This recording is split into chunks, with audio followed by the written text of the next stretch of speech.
পৃথিবী তোমার কাছে চাই নাই, গোটা পৃথিবীর সব স্বর্ণ রূপা মণি মুক্তা এগুলো আমি আল্লাহ তোমার কাছে চাই নাই। ও আনতা ফি সুলবিল আদম, তুমি যখন আদমের পৃষ্ঠে ছিলে আমি তোমার কাছে শুধু চেয়েছিলাম বান্দা আল্লাহ তুশরিকি বি শাইআ, জমিনে থাকা অবস্থায় তুই আমার সাথে কাউকে শরীক করিস না, অর্থাৎ আমার বিধান লঙ্ঘন করিস না, শুধু এতটুকু বলেছিলাম তোকে। কিন্তু ইল্লা কাদ আবাইতা, বান্দা তুই আমার কথা তো শুনিস না, আমার কথাকে তুই উপেক্ষা করেছিস। আমি তোকে 5 বার নামাজের জন্য আহ্বান করেছিলাম, মুয়াজ্জিন বলেছিল হাইয়া আলাস সালাহ, নামাজের দিকে আসো, মুয়াজ্জিন সাথে সাথে ঘোষণা দিয়েছে হাইয়া আলাল ফালাহ, কল্যাণের দিকে আসো। নামাজ তুমি কেন পড়বা? এই নামাজ শুধু কেবলমাত্র আল্লাহর উপকারের জন্য পড়বা না, বান্দা তুমি নামাজ পড়বা এই জন্য যে এই নামাজের পরে তোমার জন্য সিন্নির ব্যবস্থাপনা রয়েছে, এটার প্রতিদান আছে। কি প্রতিদান দিব আল্লাহ?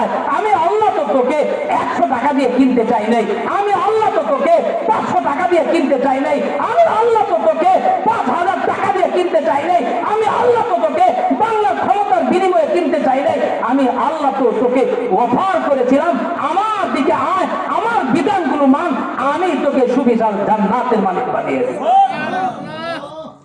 এই 2-4 না পয়সা দিয়ে তোকে কিনে নেয়। ইন্নাল্লাহ আশতারা মিনাল মুমিনিনা আনফুসাহুম ওয়া আমওয়ালাহুম বিআন্না লাহুমুল জান্নাহ। আমার আল্লাহ বলেন, পৃথিবীর মানুষ শুনো, আল্লাহ তাআলা তোমার জান, তোমার মাল, এই সব কিছু কিনে নিয়েছেন। কিসের বিনিময়ে?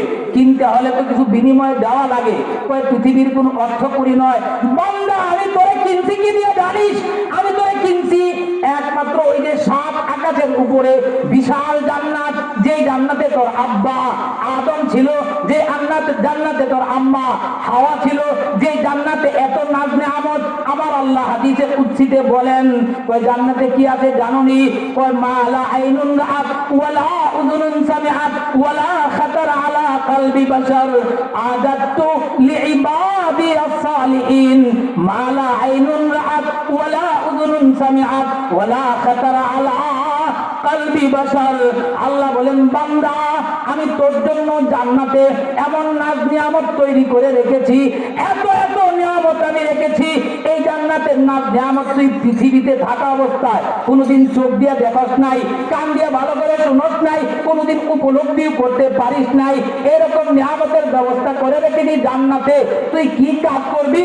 একমাত্র আমার বিধান পালন করবি। এই বিধানটুকু পালন করার বিনিময়ে 5 লক্ষ 5,000 কোটি নয়, ডাইরেক্ট তোকে যে জিনিস দেবো তার নাম বলেন কি? আর একটু জুড়ে বলেন না কি?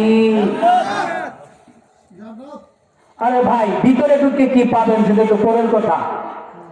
ডুববার আগে এই যে এখানে আসছি, এত দূর থেকে আসতেই তো আমার চা দিতেন। আমি কইছি আমার চা দিতে হবে, কারণ বাড়ি এখানে হলে তো আমি সিলটি, এখন চা খাইতে খাইতে অভ্যস্ত। আয়ে বলছি চা দাও, চার ব্যবস্থা হয়েছে। এটা হলো প্রাথমিক আপ্যায়ন। জান্নাতীদেরকে আল্লাহ তাআলা প্রাথমিক একটা আপ্যায়নের ব্যবস্থা করবেন। বলবেন যে আপ্যায়নের ব্যবস্থাটা কি? সেটা বুখারী শরীফে এসেছে। আমাদের এই এলাকার মানুষ খুব ভালো করে চিনেন, জানেন। Agar soda,